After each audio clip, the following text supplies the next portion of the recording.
Rebonjour à tout le monde et bienvenue, n'est-ce pas, dans l'une des localités de l'Ouest, précisément à Bana.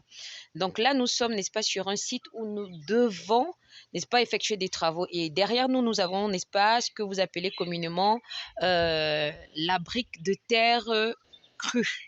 C'est-à-dire que c'est la terre qu'on a pris au village comme on le faisait dans le temps et qu'on continue de le faire généralement pour nos cases traditionnelles.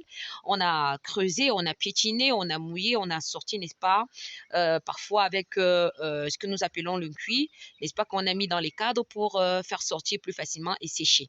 Donc, le résultat que nous avons ici, donc on a fait des élévations que vous voyez et puis on a eu une maison. Ce qu'il faut dire, c'est que l'élément terre ici est resté naturel. L'isolation thermique, la régulation, elle se fait, elle continue. La maison vit. Vous allez voir qu'elle a pris du temps, regardez. Elle a pris de l'âge. Mais ce qu'a fait la brique, c'est se régénérer. Elle est restée elle-même.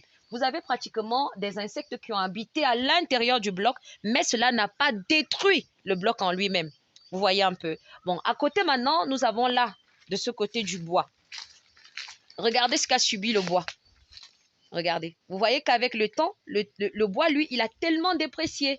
Vous voyez, ce qui n'a pas été le cas pour la terre. Elle s'est peut-être effritée, mais elle a gardé son aspect original. Donc, et c'est pourquoi on vous dit tous les éléments naturels ramenés, n'est-ce pas, dans leur contexte originel, retrouvent pratiquement l'environnement dans lequel ils se situent et vivent longtemps.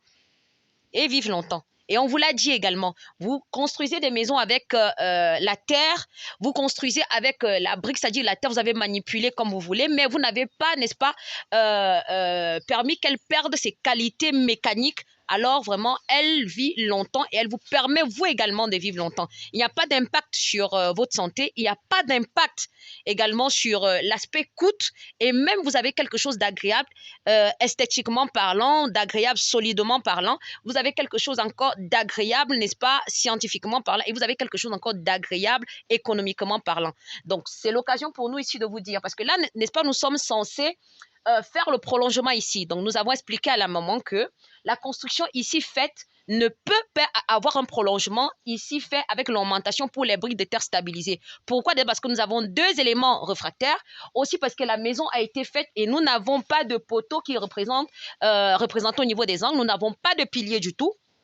Vous voyez, mais cela a été fait. C'est-à-dire que pour vous qui demandez souvent, est-ce que on a construit, est-ce qu'on a eu forcément à faire ci et ça, c'est pour vous dire ici que nos parents étaient des architectes, ceux à leur façon, ils avaient leur langage, ils avaient leur façon à eux de concevoir. Et aujourd'hui, ce qu'on essaye de faire, c'est améliorer ce qui a été. On quitte de la terre crue aujourd'hui à la brique de terre cuite. On est quitté de la terre cuite à la brique de terre stabilisée, ce qu'on vous montre également aujourd'hui. Donc, c'est bien de rentrer et de penser aux ressources ancestrales parce que c'est ça qui permet, n'est-ce pas, de se définir en soi. Lorsque vous allez dans quelque localité que ce soit, soyez-en sûrs, la terre que vous utilisez, n'est-ce pas, ce sont les ancêtres de cette localité-là. Il faut tout d'abord les bénir. Il faut tout d'abord demander leur autorisation avant de travailler avec la terre. Merci. Comme toujours, que le Seigneur vous bénisse, qu'il fasse plein de choses pour vous, comme il le fait dans notre vie également. Et surtout, n'est-ce pas, que tout ce que vous fassiez dans la vie marche. Alors, je suis Subhana, je me permets aujourd'hui, voilà, à la chefferie Kotouche Fouchouet, et je me permets comme ça aussi de dire merci en la langue maternelle et paternelle aussi pour, n'est-ce pas, honorer les ancêtres de la localité qui nous portent très bien. Comme mbeyino kwepepuzu pe rumbi porte nchila. Bani mbeyino kwepepuzu po mon folo mo pe mon jombo ina pos ase mo upe. Mendemi pe pe chu menjimbi po kwepepuzu po mon ngolo ma ya nok. Kwepo mo pu po menji mvropele rila. Nyama nyosi mvopu mange nyosi sele pom opu yin kopie ma nyosi aussi. Po pe mbumbe yi kwe yi wa mkwepepuzu pe mon ngolo ma ya nok.